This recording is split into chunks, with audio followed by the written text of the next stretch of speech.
사도신경으로 신앙을 고백하도록 하겠습니다. 전능하사 천지를 만드신 하나님 아버지를 내가 믿사오며 그 외아들 우리 주 예수 그리스도를 믿사오니 이는 성령으로 잉태하사 동정녀 마리아에게 나시고 본디오 빌라도에게 고난을 받으사 십자가에 못 박혀 죽으시고 장사한 지 사흘 만에 죽은 자 가운데서 다시 살아나시며 하늘에 오르사 전능하신 하나님 우편에 앉아 계시다가 저리로서 산 자와 죽은 자를 심판하러 오시리라. 성령을 믿사오며 거룩한 공예와 성도가 서로 교통하는 것과 죄를 사하여 주시는 것과 몸이 다시 사는 것과 영원히 사는 것을 믿사옵나이다. 아멘. 사도신경. 너희가 모든 일에 나를 기억하고 또 내가 너희에게 전하여 준 대로 그 전통을 너희가 지킴으로 너희를 칭찬하노라. 그러나 나는 너희가 알기를 원하노니 각 남자의 머리는 그리스도요 여자의 머리는 남자요 그리스도의 머리는 하나님이시라. 무릇 남자로서 머리에 무엇을 쓰고 기도나 예언을 하는 자는 그 머리를 욕되게 하는 것이요 무릇 여자로서 머리에 쓴 것을 벗고 기도나 예언을 하는 자는 그 머리를 욕되게 하는 것이니 이는 머리를 미인 것과 다름이 없습니다. 만일 여자가 머리를 가리지 않거든 깎을 것이요 만일 깎거나 미는 것이 여자에게 부끄러움이 되거든 가릴지니라. 남자는 하나님의 형상과 영광이니 그 머리를 마땅히 가리지 않거니와 여자는 남자의 영광이니라. 남자가 여자에게서 난 것이 아니요 여자가 남자에게서 났으며 또 남자가 여자를 위하여 지음을 받지 아니하고 여자가 남자를 위하여 지음을 받은 것이니 그러므로 여자는 천사들로 말미암아 권세 아래에 있는 표를 그 머리 위에 둘지니라. 사랑하는 성도 여러분, 반갑습니다. 오늘 이 새벽에도 여러분들의 삶 속에서 하나님의 평강과 또 하나님의 은혜가 충만케 되어지기를 예수님의 이름으로 축원합니다. 오늘 본문의 말씀에 보면은 고린도 교회의 문제들을 가지고 고린도 교회를 창시했던 사도 바울에게, 에베소에 있는 사도 바울에게 질문의 편지를 드렸을 때에 사도 바울이 그 답변들을 주신 내용들이다라고 볼 수가 있겠습니다. 교회의 질서에 대한 이야기들이며 또 순종에 대한 이야기들이다라고 제목에서 보는 것처럼 교회에 여러 가지 문제들이 있었던 것 같아요. 고린도 교회예요. 그 고린도 교회 안에 벌어진 문제들은 어떠한 문제들인가 보면 이제 고린도 교회의 은혜를 받고 성령의 충만함을 받아서 이 여성들이 쓰고 다녔던 이 머리에 쓰고 다녔던 것들을 그 여성들이 이제 우리가 산 성령 안에서 또 남자와 여자가 모두가 똑같다. 그렇기 때문에 우리도 남자들과 같이 교회 안에 똑같이 행동하자라고 얘기를 하면서 머리를 풀어 헤치고 또 머리에 수건을 쓰고 있었던 베일을 쓰고 있었던 것을 벗어버렸던 사건들이 나타났던 것을 보게 됩니다. 이런 문제들로 인하여서 사도 바울에게 어떻게 해야 되는가? 그러면서 이 여자들이 그 안에서 기도하고 또 예언하는 것들 때문에 또 문제가 됐던 것 같습니다. 참 오늘 본문은 어려운 얘기일 수도 있습니다. 또 시험에 들 수도 있는 굉장히 예민한 얘기이기 때문에 우리가 잘 생각하고 또 잘 주의를 기울여야 될 것 같습니다. 어떤 문제가 있었는가? 그러면서 이 머리를 풀어 헤치면서 그들이 기도하고 이 기도는 어떠한 기도를 이야기를 하는가 하면 공중예배, 공예배에서 드리는 대표성 있는 기도들 또 그리고 예언들을 이야기를 하는 것이다라고 볼 수가 있겠어요. 일부 성도들이 이렇게 머리를 풀어 헤치고 또 베일을 쓰지 않고 기도하고 예언하는 모습을 통하여서 왜 저렇게 예수를 믿는데 왜 저렇게 별나게 믿어야 하는가 그러면서 넘어지는 사람들도 있었고 또 시험에 빠지는 사람도 있었던 것 같습니다. 이 당시 고린도 교회 또 고린도 안에는요 여러 우상들 또 신전들이 굉장히 많았었죠. 여사제들이 우선 이 우상을 숭배하고 있는 여사제들이 우상의 신전 앞에서 예언을 하는 경우가 또 대언을 하는 경우가 있었던 것이에요. 그래서 그들이 예언과 대언을 할 때에 머리를 풀고 헤치면서 그들이 우상 숭배를 하면서 예언하고 대언했던 것들을 이렇게 보게 됩니다. 사도 바울은 2절 말씀에 기록합니다. 너희가 너희에게 전해준 그 전통을 너희가 지킴으로 칭찬하였다. 여태까지 사도 바울이 가르쳤던 대로 잘 행해왔고 그 전통을 잘 따라왔다는 것을 칭찬해왔으나 이제 사도 바울이 고린도 교회의 본격적인 문제들에 대해서 이야기를 합니다. 각 남자의 머리는 그리스도요, 여자의 머리는 남자요, 그리고 그리스도의 머리는 하나님이시다라고 이 문제의 답을 먼저 이야기를 하고 있습니다. 3절에서 머리다라고 이야기를 할 때 이 머리는 헬라어로 케팔레라는 뜻을 가지고 있는데 어떠한 뜻을 가지고 있냐면 통치, 기원, 또한 권위, 결정권, 지식처라는 뜻을 가지고 있는 것이 이 케팔레, 머리라는 뜻을 담겨져 있는 의미다라고 말할 수가 있습니다. 고린도 사회에는요, 여성은 어떻게 취급을 하고 있었냐면 어느 사회나 마찬가지로 짐승보다 조금 나은 존재? 뭐 이 정도로 할 정도로 굉장히 여성을 무시하고 업신여겼던 시대의 모습이었습니다. 그러나 성경에서는요, 명백하게 여자를 그렇게 묘사하고 있지 않습니다. 남자와 여자가 맡은 것이 다르다라고 이야기를 하고 있고 사도 바울의 가르침은 남자와 여자와 또 모두가 다 동등하다, 주 안에서 동등하다라고 가르치고 있었던 것을 볼 수가 있습니다.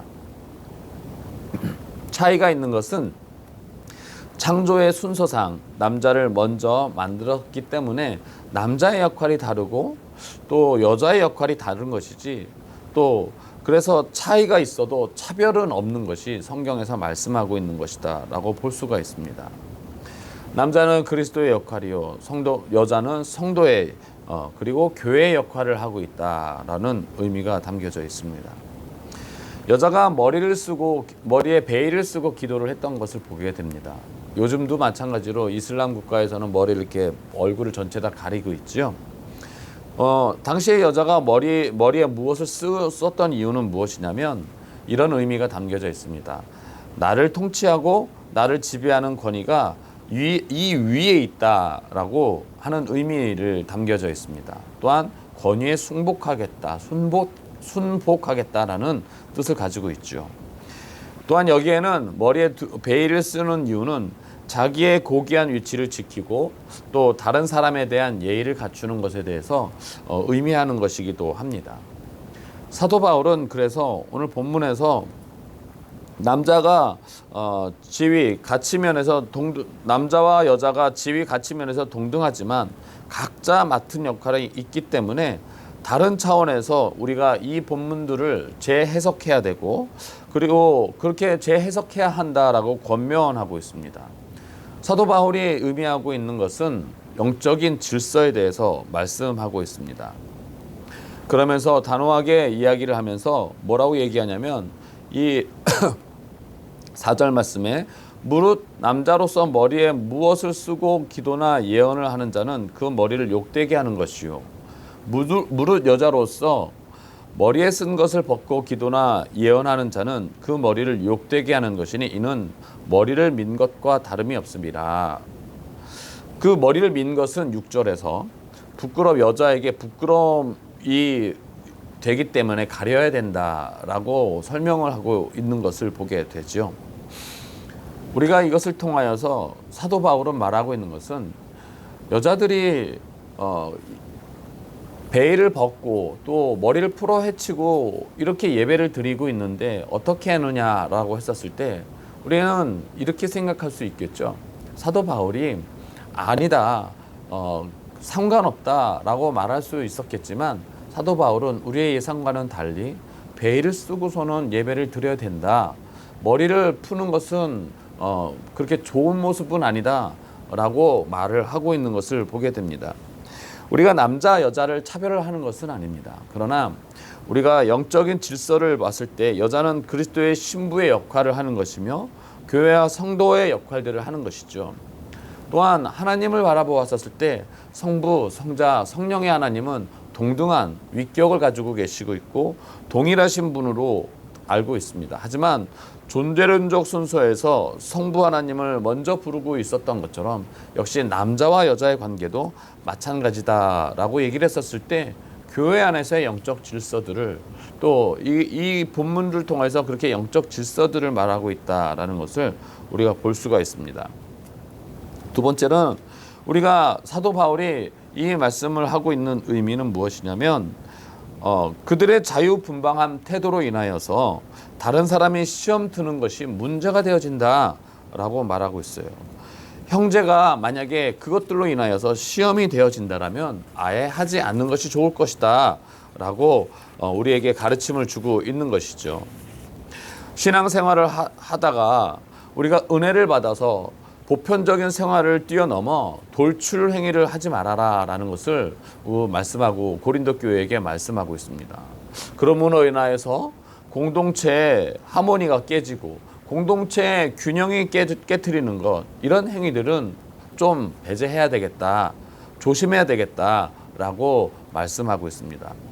형제와 형제, 그리고 자매와 자매, 이웃 간의 그 덕에 대한 문제, 이것이 굉장히 중요한 문제일 수밖에 없는 것이죠. 그럴 때에 오늘 본문의 말씀은 아니고 어제의 본문의 말씀이기도 하지만 23절의 말씀에 보면 모든 것이 가하나 모든 것이 유익한 것이 아니요 또 모든 것이 가하나 모든 것이 덕을 세우는 것이 아니나니라고 하는 것과 동일하게 이루어지고 있는 것을 보게 됩니다.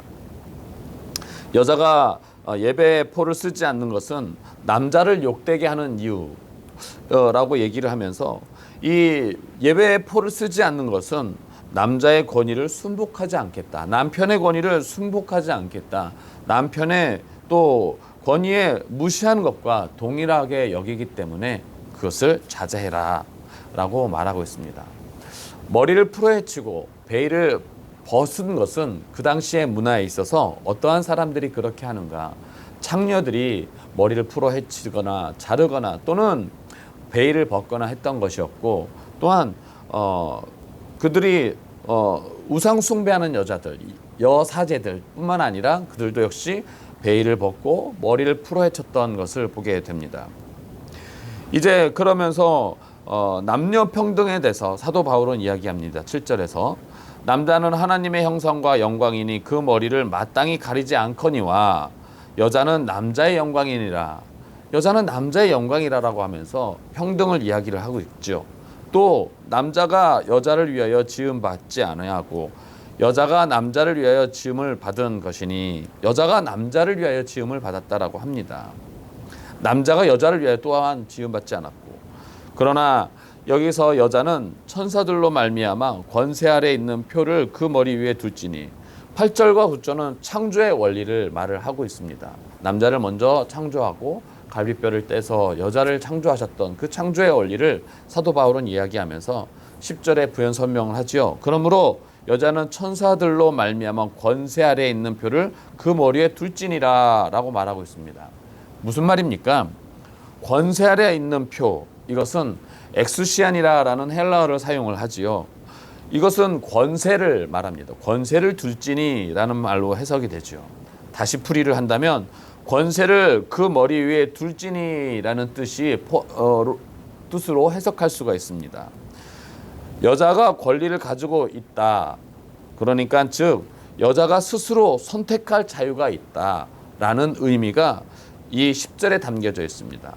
예배에 천사들도 참석하고 있다. 그렇게 보고 있기 때문에 천사들로 말미암아 천사들이 보고 있기 때문에 권세 아래에서 있는 표를 여자가 스스로 선택할 자유가 있다라고 하는 뜻이 담겨져 있습니다.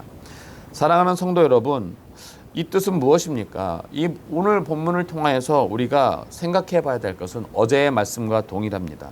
이는 사람들을 교회 나오게 하는, 이런 게 나오게 하는데 걸림돌이 되는 이런 당시의 관습과 정면으로 충돌하고 있는 것들, 당시의 관습과 정면으로 위배되는 것들을 함으로 말미암아 교회가 무질서한 집단으로 보여질 수 있는, 세상 사람들이 또 다른 사람들이 교회에 오려고 하는 사람들이 교회는 남녀 구분이 없는 그런 무질서한 곳이다라고 하는 것에 있어서 한다라면 자제해야 된다라고 말씀하고 있습니다. 복음의 전파를 하는 데 있어서 결코 도움이 되지 않는 것에 있어서는 자제해야 된다라고 말하고 있습니다. 얼마 전에 토요일 날에 경찰이 왔습니다. 예배를 드리는 것 같다고 하면서 주변에 우리 신고가 와서 우리 교회에 경찰이 왔었죠. 참 어처구니 없는 일이기도 했었습니다. 그러나 우리가 어떻게 할 것인가 개인적으로 생각해 봤었을 때, 물론 저는 예배를 사소해야 되고 고집해야 된다. 세상에 핍박이 있다 하더라도 우리가 예배 드리는 것만큼에 있어서는 우리가 타협하지 말아야 된다라고 생각하고 있는 사람 중에 하나지만, 한편으로 생각이 되어지더라고요. 이것이 하나님의 영광을 가리우는 것이라면, 이것이 복음을 전파하는 것에 있어서 가리워지는 것이라면 자제해야 되겠다라는 측면도 생각하게 되었던 것입니다.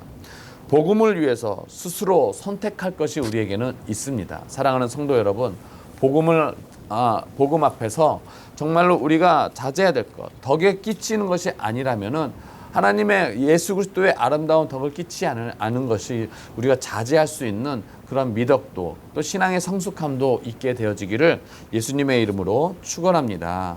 기도하겠습니다. 하나님 아버지 감사합니다.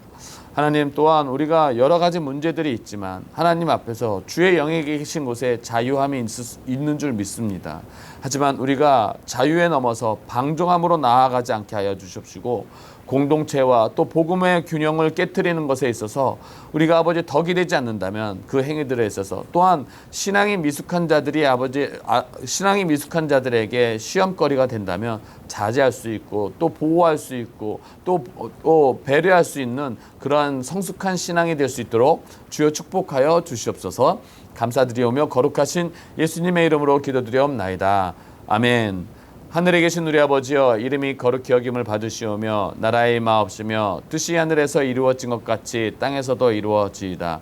오늘날 우리에게 일용할 양식을 주옵시고, 우리가 우리에게 죄 지은 자를 사하여 준 것 같이 우리의 죄를 사하여 주옵시고, 우리를 시험에 들지 말게 하옵시며 다만 악에서 구하옵소서. 대개의 나라와 권세와 영광이 아버지께 영원히 쌓옵나이다. 아멘.